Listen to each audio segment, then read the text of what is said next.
time. Welcome, dear colleagues, and welcome back from a winter break for those of you at FCC. I would also like to over here welcome our non-FCC. Some 90 of you have registered from Common Christian College, but then another 40 have registered from outside FCC, and of which we have universities, some local universities, that is Beacon House, Punjab University, Noor International University, Lahore Grammar School System, an organization by the name of 3P for Learning, and I think there's a couple of others which I forget. Ahuvat is campuses, lots of college campuses, and they have joined from all over Pakistan, the different campuses.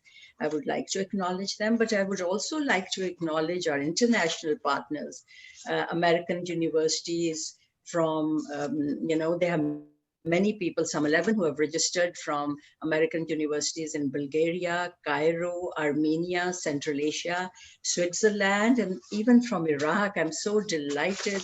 It's a very early time for most of these countries, but they have committed us to recording of this session and the sharing of materials.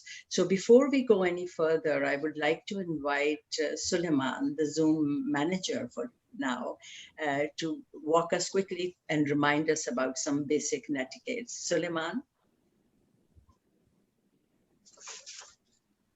Good morning, everyone. Let us go through the netiquettes before we start today's session.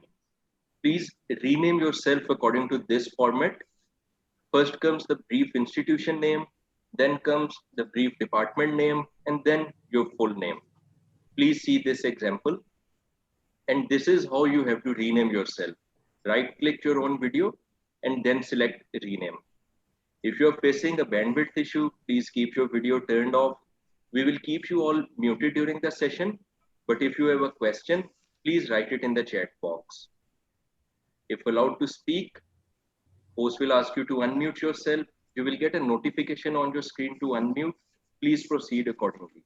While speaking, please be mindful of the time, keep your comments brief and to the point, and be respectful of others' opinion. We are also recording this session, and there is also a note for FCCU faculty. To get a certificate of participation, please ensure your institution, department, and full name is clearly listed. We will not be able to issue the certificates if the instructions are not followed properly. Thank you. That sounds very punitive, Suleiman. But of course, you can come back to us and sort of verify if there's an issue over there.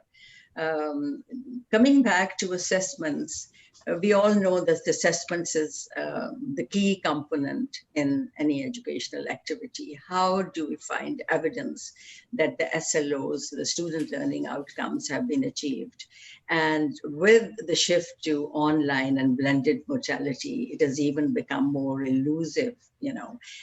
Whenever we ask faculty as to what they are, would like to know more about, I wouldn't say struggling. Many have done a great job by now and have learned to find ways. But assessments schemes coming up. And the topic that we have today is how to minimize cheating is something that has been baffling a lot of our faculty, because whenever we do something to double check, students come up with an alter plan to how sort of fool the teacher. And so that game keeps going on. But we are very delighted, Dr. Jacob Shibley, that you could join us today from across the continents. And you, I think, shifted your sleep time for us. It's very late for you in the night, and we're especially privileged to hear from you. What are your experiences? You come with a background in policy making, I think, but what you have sort of developed as a best practices will apply to a lot of us across different disciplines. So over to you. All right. Well, thank you so much for having me. Dr. Ryan Brasher, who invited me, said in the chat that I look pretty good for the late hour. So hopefully he's telling the truth about that. So what I'd like to do is, as we said, just walk through my experiences with teaching online. I didn't do any at all and didn't have that as an undergrad. And then later, as I got my position here at the University of West Florida 7 years ago, I was kind of thrown into it, having to do it a lot. So what I'd like to do is share my observations of what works, best practices, and so forth. And then it's not too technical. So what I'll try to do is present my overall approach and some specific thoughts. And then what we can do is see if you have any questions or discussion after that. So what I'll do is talk about some basic ways to format an online delivery. And maybe many of you are already familiar with these, but to get us all on the same page, we'll talk about that.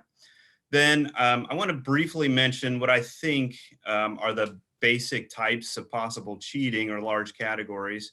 And then spend most of the time talking about methods to design a course in a way that addresses some of these problems.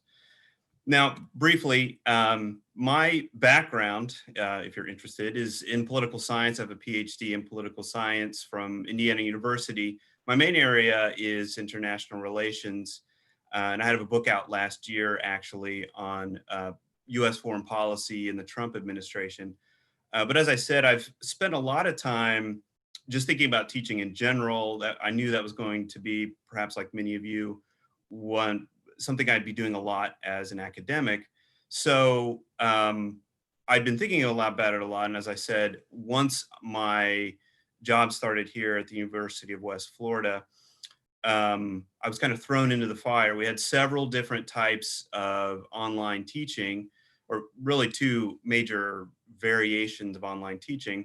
One was the traditional like fully online. And then another was with grad students, where we were doing a seminar with some students in the classroom and some remote.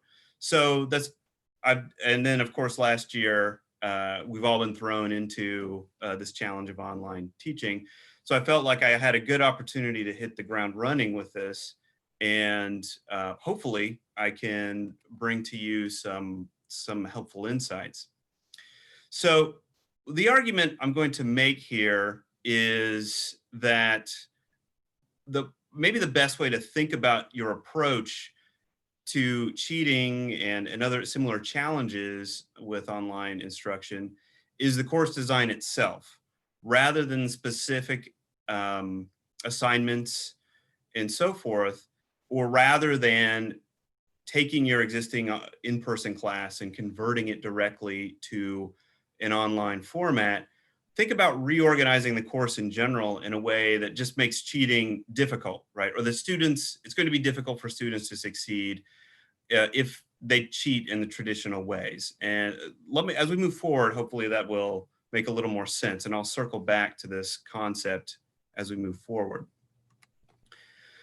Now, as I said, it's probably helpful for us to think about several different ways you can do an online delivery to begin with.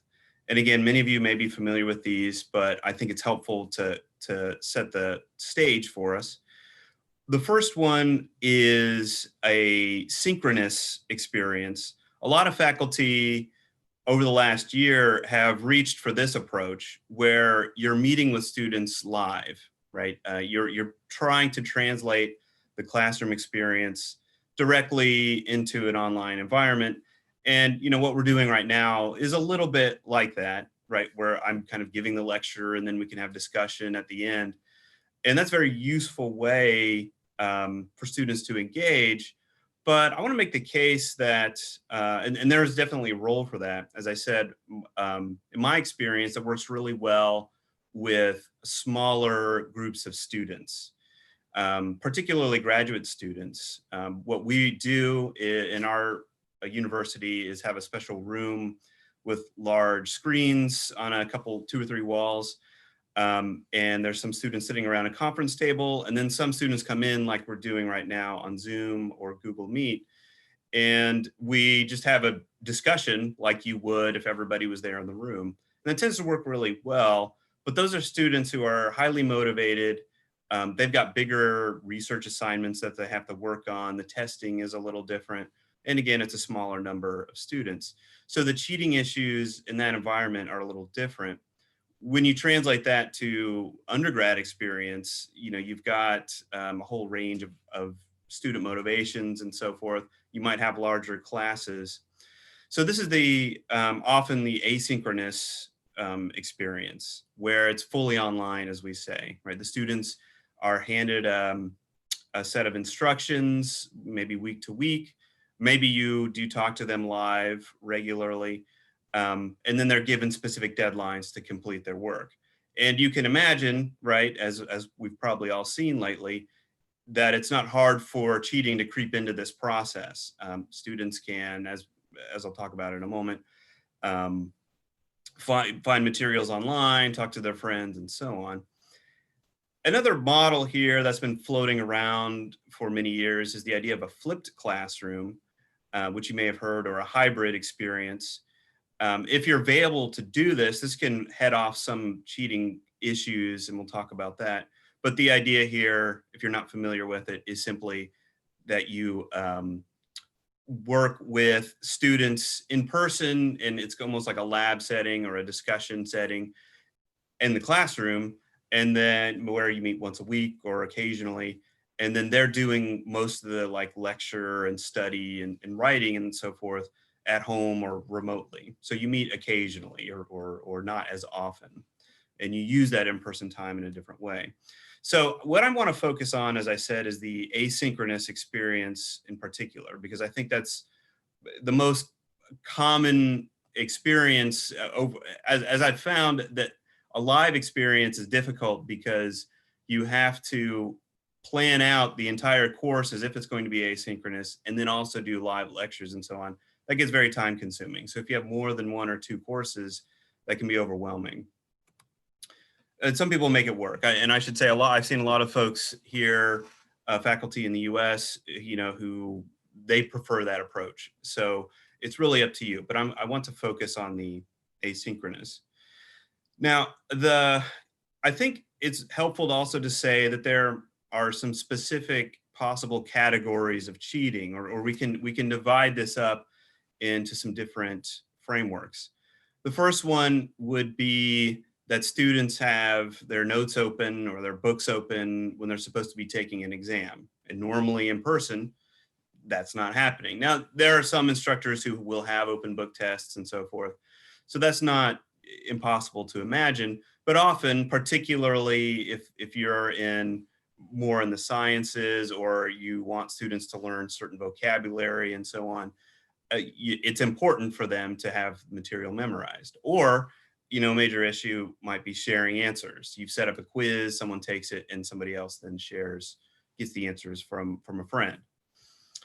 Another category here would be free writing, as I like to call it, and I'll call out my students and tell them, when there's this important concept in social science called free writing, where for example, if two of your classmates are answering all the questions and nobody else is, the rest of you are free writing. So, that happens in a live classroom. That's not unusual, but it can become really more extensive online, right? And maybe many of you have already seen that. It's easy for students to kind of go with the flow, to not directly engage. It's not exactly cheating, but it is a way of shirking their work.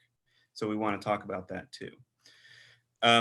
Plagiarism is probably the largest issue, I think, or particularly in fields that are more focused on writing. So I divide that into two: copy and paste type plagiarism, where you're taking somebody's words and just directly putting them into your assignment as if they're yours. Sometimes there's confusion, of course, and with that, sometimes it's deliberate. And the issue here is one that you're already familiar with. So what I want to talk about is what might be unique to the online space. And then finally, false author plagiarism, or I'm calling this false author plagiarism, where somebody writes the material and then somebody else, the person who's supposed to be doing it, submits it, right? Again, none of these are necessarily new, but the online environment, it creates a lot more opportunities that we've kind of worked out in the in-class experience. Not 100%, right? But they are real concerns that we haven't, in this new environment, worked out completely. So what I'll do here is work through each of those in briefly to give you my experience with grappling with them, and then circle back to this idea of overall course design. So the first one here, open notebook during a quiz or exam or sharing answers. What I decided early on when I realized I was going to be handed an online class was that it would be helpful to have quizzes like a multiple choice quiz, for example, or a fill in the blank. But it was obvious that students could reach for their materials. So I decided to just go all the way and say, all of these are going to be open note and open book.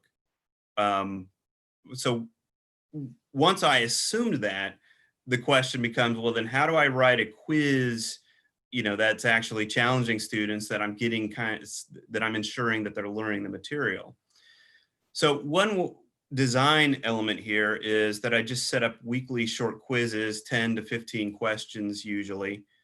The focus here is to keep students on track rather than trying to get them, it's doing two things, I guess. Trying to make sure they're on track, and as I'll talk about in a moment, then seeing if they can work with the concepts themselves, right? Critical thinking. And I've actually had students tell me they actually liked the quizzes, they appreciated them because they weren't impossibly hard, but it also forced them to get into the reading, right? To get into the material and find the answers. So as an instructor, my main goal is to get people to learn. If I start thinking about quizzes as a way to keep students on track, rather than merely trying to get them a grade, that helps shift the emphasis a little bit.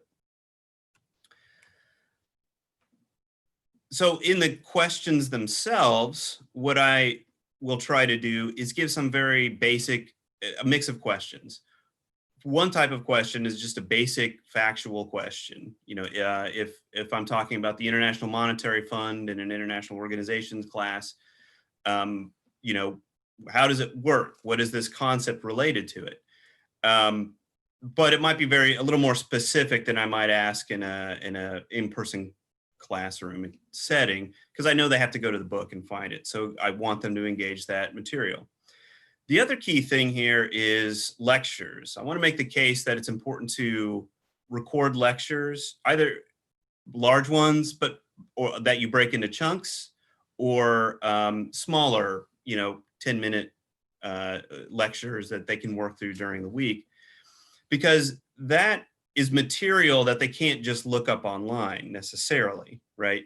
If you ask questions about material from the lecture that isn't easily found elsewhere, that's going to force them to not just be looking online for the answers. The other approach here, of course, is just a critical thinking type question. And again, this is not new or unusual, but it allows you to engage the student's understanding of the material in a way that is a little more dynamic. So here's an example of what I'm talking about. I had this concept, comparative advantage, that I was teaching to students in the class. That's one of the answer options there. And this example I came up with, which is just hypothetical, but it wasn't in the book and it wasn't exactly in the lecture either. To get it correct, the student would have needed to pay attention and engage the material, right? So very simple approaches, and ones that I imagine most of you are familiar with, but formatting them into the course in this way allows you to have quizzes as a point of grades and assessment, and to see if students are on track. But you can reduce the amount of the overall course grade that is just quizzes, right? This is almost more like a participation type quiz to see that they're doing the material. Now, there are some other technological solutions. I don't tend to rely on these, but I know some colleagues do in, say, accounting or physics and so on. You can have a proxy service or something like that where students can go sit in. That's involves a lot of infrastructure, right, and resources, but that's one possibility. More commonly is a lockdown browser and Respondus monitor. Those are the specific programs we use here. Maybe you've heard of these, right? This locks down the browser so students can't just be searching on the internet for answers. And then the Respondus monitor uses the camera on the computer to make sure the students aren't picking up other materials and using them. The feedback I hear from students is that it's a little mixed, and from faculty too sometimes, that this is a way to try to ensure that they're doing the right thing, but you still can't be 100% sure, right, that they're not referring to their materials. And then you have good students who accidentally left a piece of paper on their desk and they contact the instructor in tears because they didn't really mean it, right, and that it was an accident. So these work to some extent, but they don't necessarily, they aren't a magic bullet, right? They don't automatically solve the challenge, but they are useful. The other thing you can do is check out online hubs. Common ones here that our students look at are Chegg, Course Hero, and then Reddit. If you're familiar with Reddit, it's a discussion forum basically, and then there will be subreddits about different topics or university courses and so on. So they might be sharing answers on those places. So it's always worth keeping an eye on those. But that, again, may be good practices that many of you would already be doing anyway. Now, the final question here is, what about students sharing answers? This is a challenge that I'm still grappling with, I have to say. And I think many universities that I've seen here in the US anyway have been grappling with as well, because it's just impossible to trace or to know for certain. But what you can do, of course, is just monitor grade patterns. A lot of these online forums, certainly the one that we use, gives you a lot of data on how questions were answered, who got which questions correct, and you can look for patterns, right? Are certain students getting all the same ones wrong? That's a pretty big red flag. Either you're writing the answers in poorly, or there's something going on there, right? And there have been times when I've been able to observe something like that happening. But to be honest, it doesn't happen nearly as often as you might think, at least in my experience. But that may vary from campus to campus and community to community. But what I've tried to do in general is shift my course grades to writing rather than quizzes, because of this potential for cheating and sharing answers and so on. So overall, when it comes to quizzes, the course design is to have quizzes regularly that keep students on track with the material, but then, and students can use their materials, but the questions are designed in a way that force the students to the reading and force them to do that kind of critical thinking answer, not just answering factual questions. Okay, so the next one, I'll be a little briefer on a couple of these following points. The next one here would be the free writing problem and discussion, or students not engaging. As I said, this is a little bit proximate to cheating. It's not directly cheating, but it is a way that students shirk their work. You've all experienced this, right? If you're an instructor, the problem is that the percent can be higher online. It was very frustrating, for me in the fall. One of my lower general education courses, American politics, had very few students engaging directly. Now, when I get in touch with them, and this brings me to my points, when I get in touch with them directly, sometimes they'll say, "Oh yeah, sorry about that," and they'll get back excuse me, get back to engaging. But there are a couple of different approaches. Some folks like to establish synchronous meetings. So we'll have basically a discussion section, and we're going to meet at this time. You can break the class into groups, and you meet with them through the week or biweekly or something like that. Another possibility is to have all the class meeting at once, and then you can break them out into smaller groups. And then the instructor during that time can go from one group to the next in Zoom or something like that. So that's just a basic function in Zoom.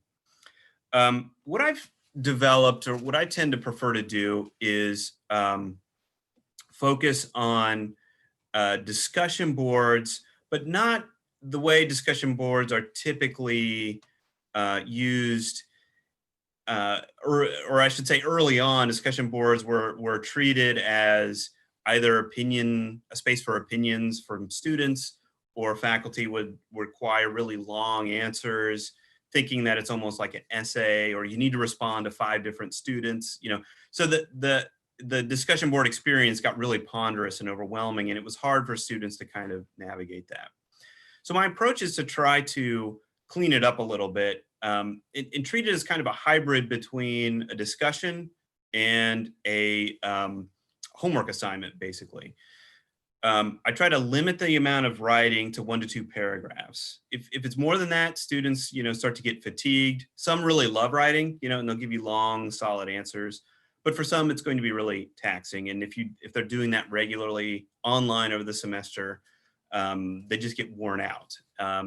So you can leave it open to longer, but requiring 1 to 2 paragraph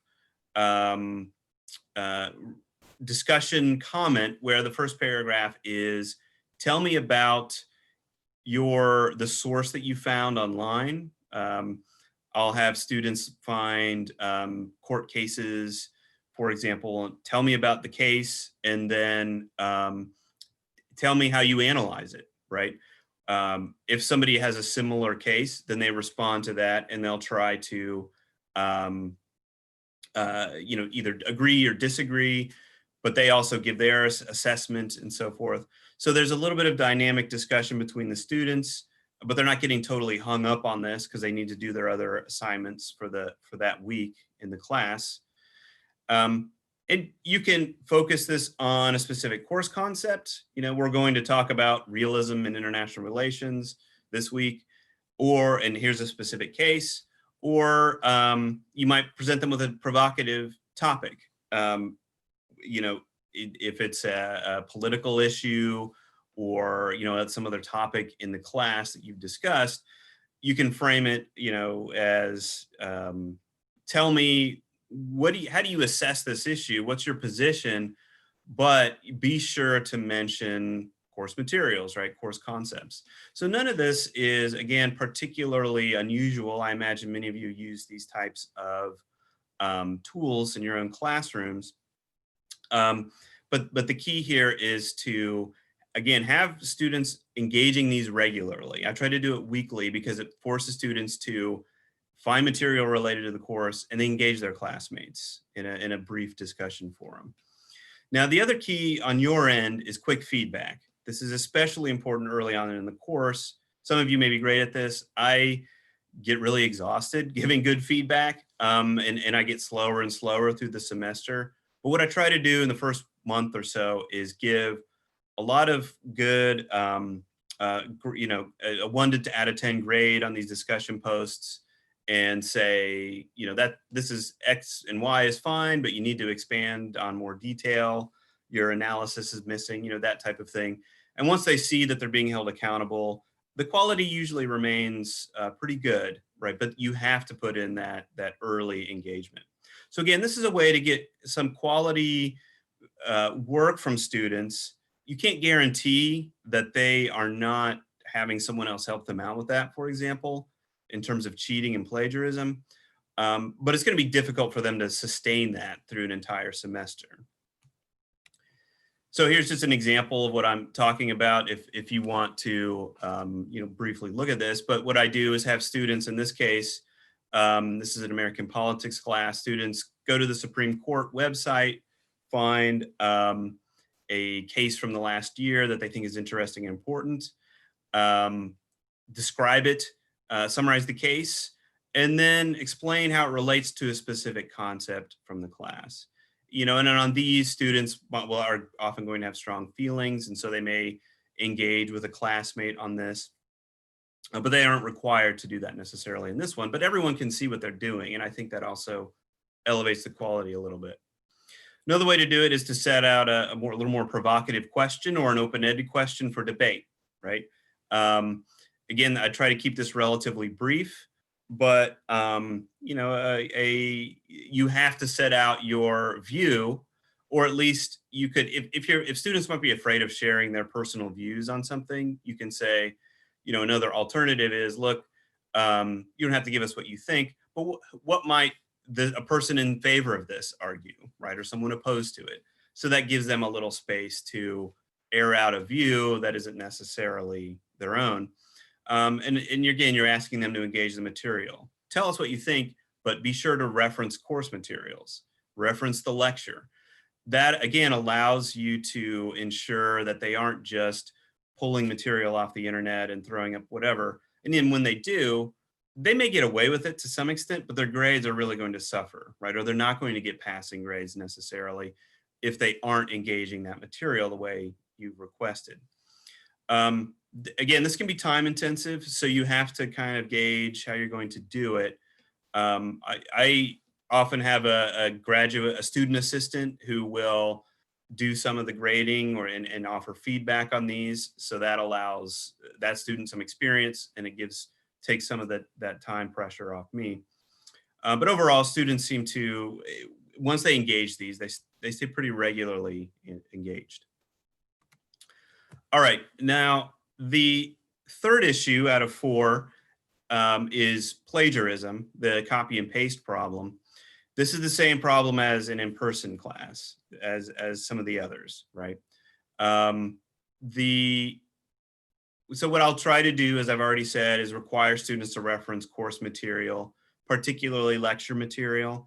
And I won't go any further talking about that because I think I've already mentioned that. The key concept or theory here is that students, they may be able to get by on stealing material from elsewhere, but that's going to be difficult to do if they're not, if they're leaving out course material, right? But this is an issue that we would face in a classroom setting as well. So you probably already have your own frameworks for that. Turnitin, I think some of you probably have access to this already. So I won't talk about it too much, but I have to say, sometimes I'm a little skeptical of these technological solutions to cheating and so forth.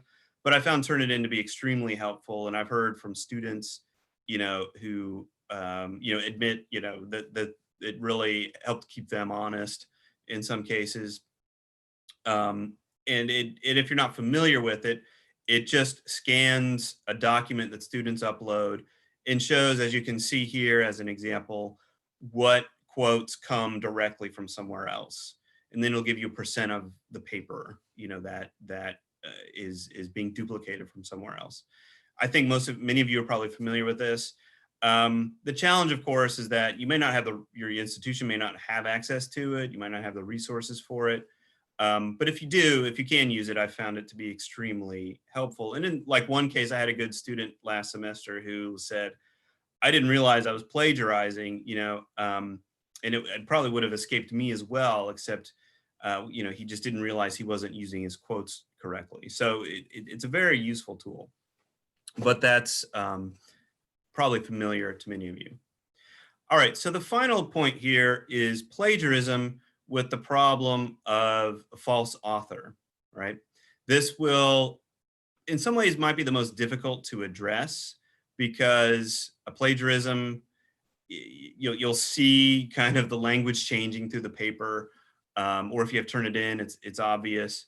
If you're doing the quiz approach, you're not so concerned about, they've already got their open note and so forth.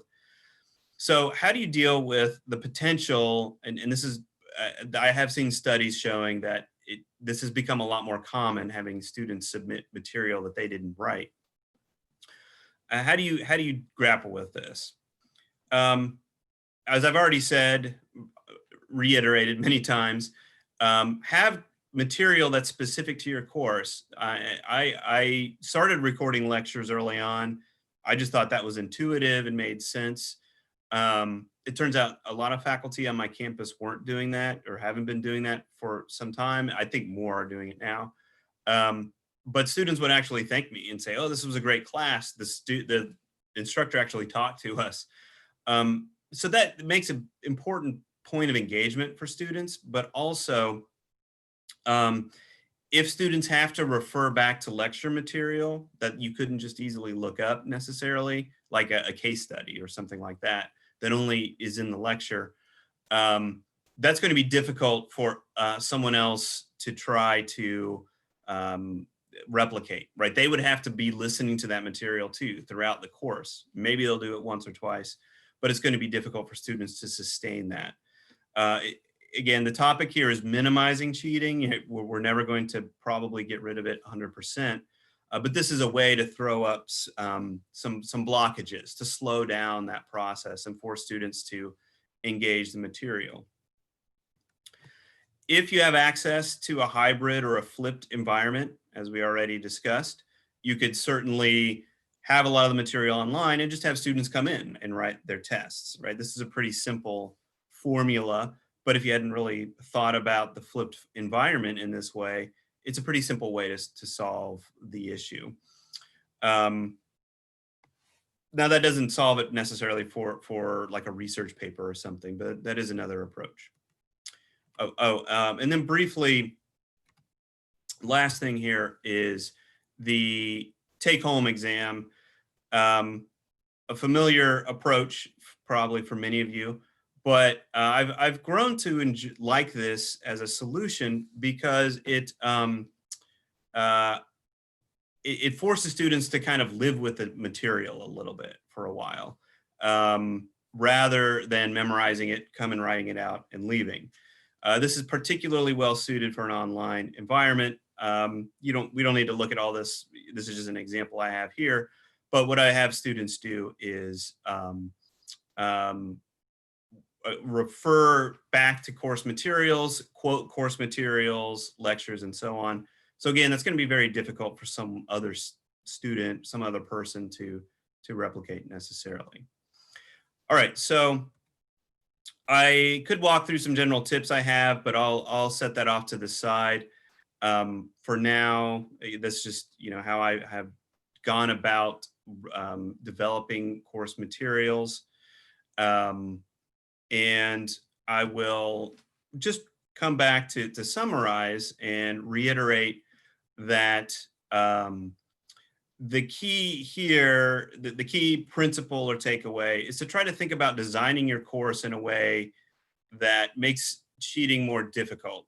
Doesn't eliminate it, but you accept that students may be using open notes and open book on quizzes, and so therefore you create questions and answers that grapple with that, right? That make it difficult to execute that, or rather, I should say, it allows them to engage the material and participate rather than being directly assessed just on quizzes. Instead, the emphasis shifts to writing in a whole range of assessment options or modes. The quizzes, the discussion posts, and the longer writing materials. That's going to vary. I mean, that's perfectly designed for my field, right? So that may vary for many of you depending on your field. But hopefully that gives you some, that's my experience. Hopefully that gives you some idea of a way to assemble a whole course in a way that tries to grapple with this issue. So if you have any comments or questions or discussion, I'm happy to offer what insights I may have.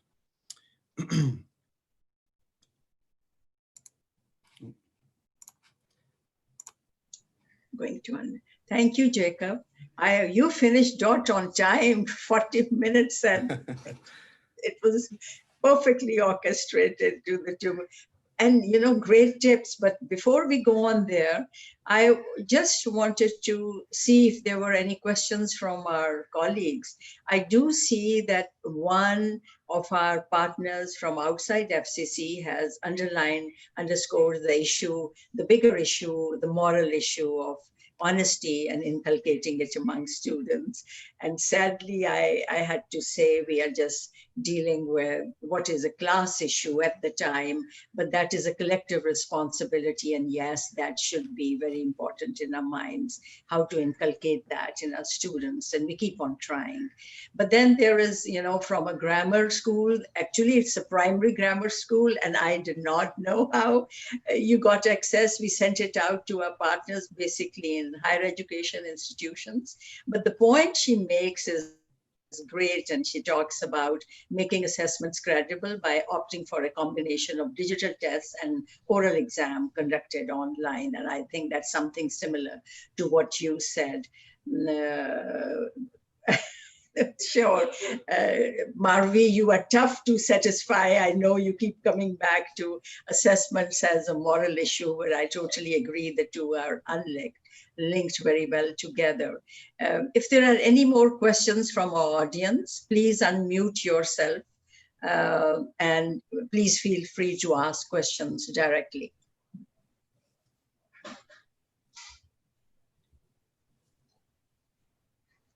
Any questions?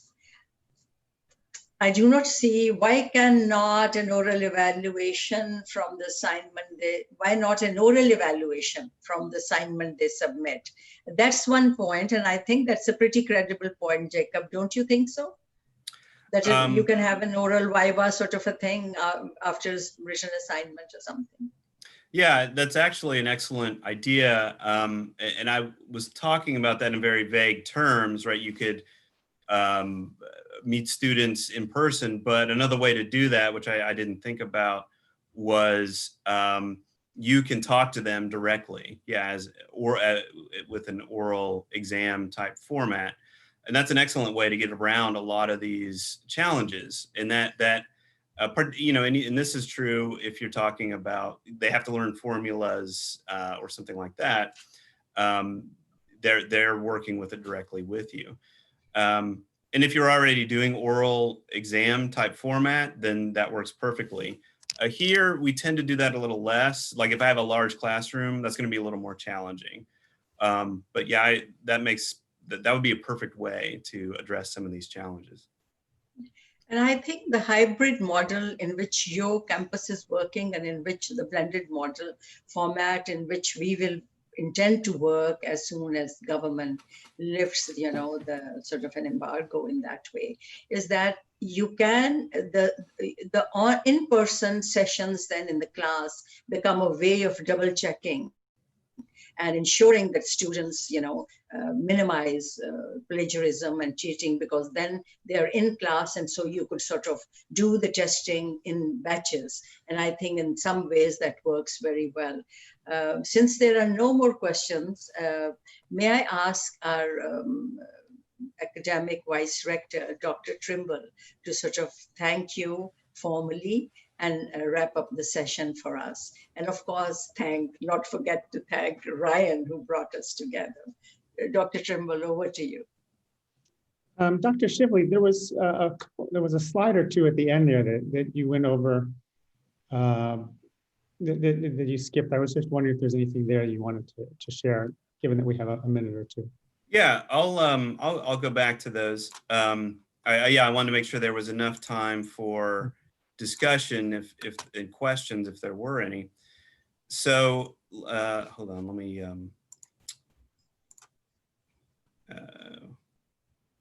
share screen here. Okay, so I also, if you're interested, had some general tips for online courses. I think I jumped into this and very quickly early on. My university had a an online course that I could take for instructors to tell, to show us what's a good way to set up an online course. In some ways, it was itself quite poorly designed, which I learned a lot from. It was overwhelming. They just threw all kinds of material at me. They said, you could look at this, you could check out that. And I was never quite sure what I was supposed to walk away with at the end. And I could imagine poor undergraduates, coming into a class and being overwhelmed with a lot of material that wasn't necessarily well organized. But they did a few things that I found really valuable. And one of those, for example, was to have a very specific schedule every week. It starts at this time and it ends at that time. So if you're teaching online, or if you haven't done that before, be painfully explicit about when the week starts and when everything is due. And if there are variations in that, let students know right away, or remind them, because they will latch onto that. They'll know this is when things are due, and I'm going to arrange my schedule around that. So same schedule every week. Also preview and summarize every time what you just said, right? This week we are going to do X, Y, and Z.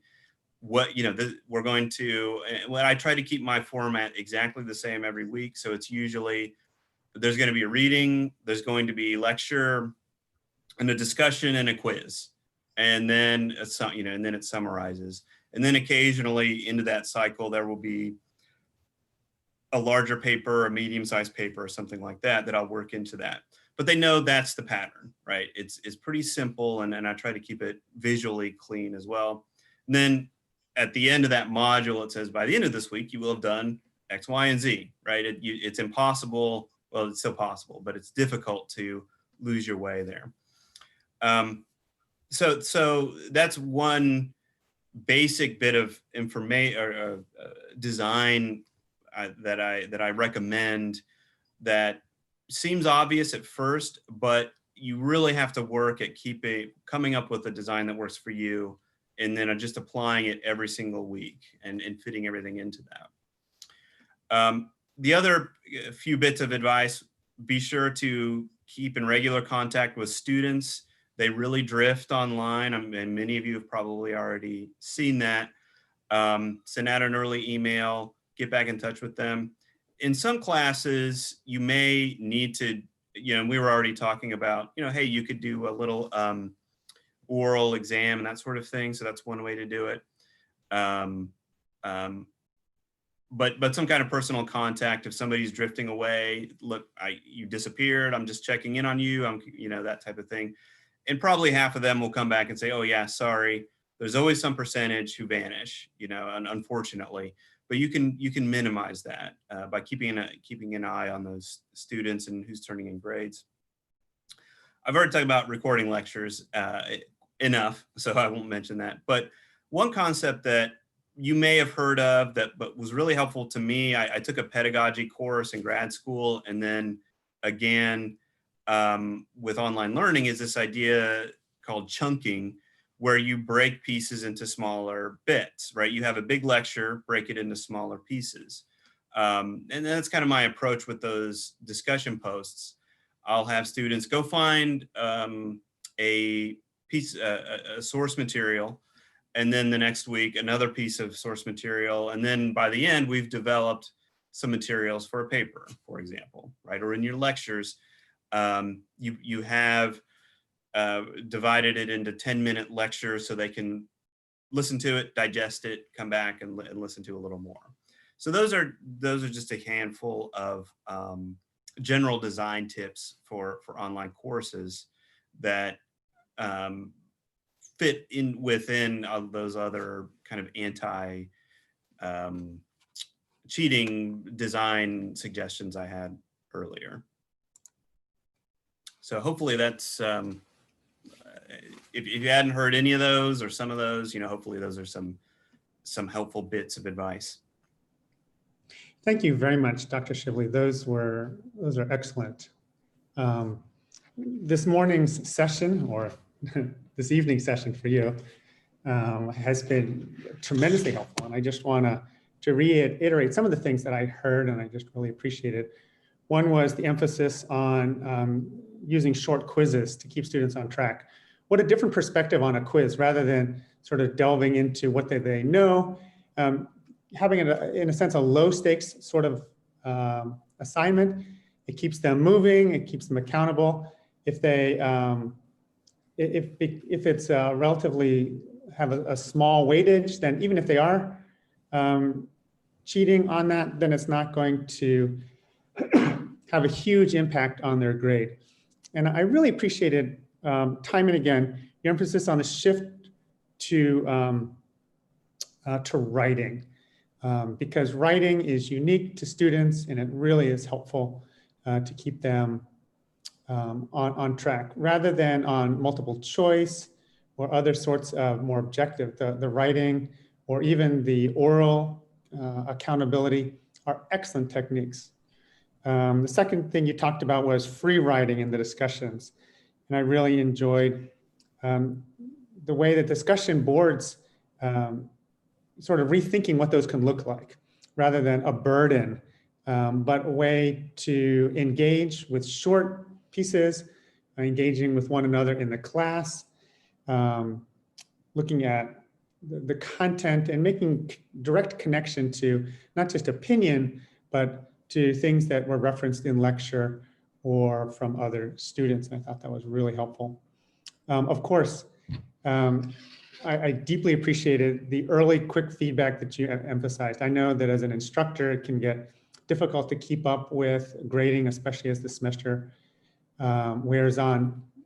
But your emphasis, and I deeply appreciated this, was on giving quick feedback early in the semester, those first few weeks, first month, to make sure that the students know that you are reading their responses.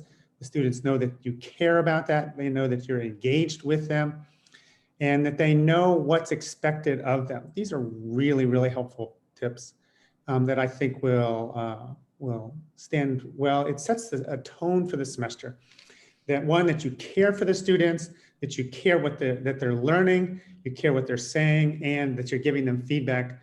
If that feedback comes late in the semester, there's this anxiety on the student's part of, am I doing it right? I don't quite know if I'm meeting expectations. But getting feedback at the beginning of that very first assignment really quickly is so important. Your comments, we've had a number of trainings on plagiarism, and your comments fit perfectly with what we've been talking about. And I can't say it enough, and I'm so pleased that you said it a number of times, making the assignments course specific. If it is a general paper that somebody can find online, it's very difficult to tease out whether that is the student's writing or not. But if it needs to circle back to things that you are dealing with in lecture, I thought that was an excellent suggestion. Not just that it's specific to the course, but that it's specific to the content that you are presenting in those chunks, in those lectures. And again, I really liked this idea of chunking. And it's not that we've never talked about this, but courses that are designed by chunking is a different sort of mentality. Our mentality in traditional model is of a long lecture, right? And we've been doing that for centuries, right? You sit down, there's a long lecture, maybe there's a discussion that's part of that. But online pedagogy is different. And to break it up into chunks is such an excellent technique.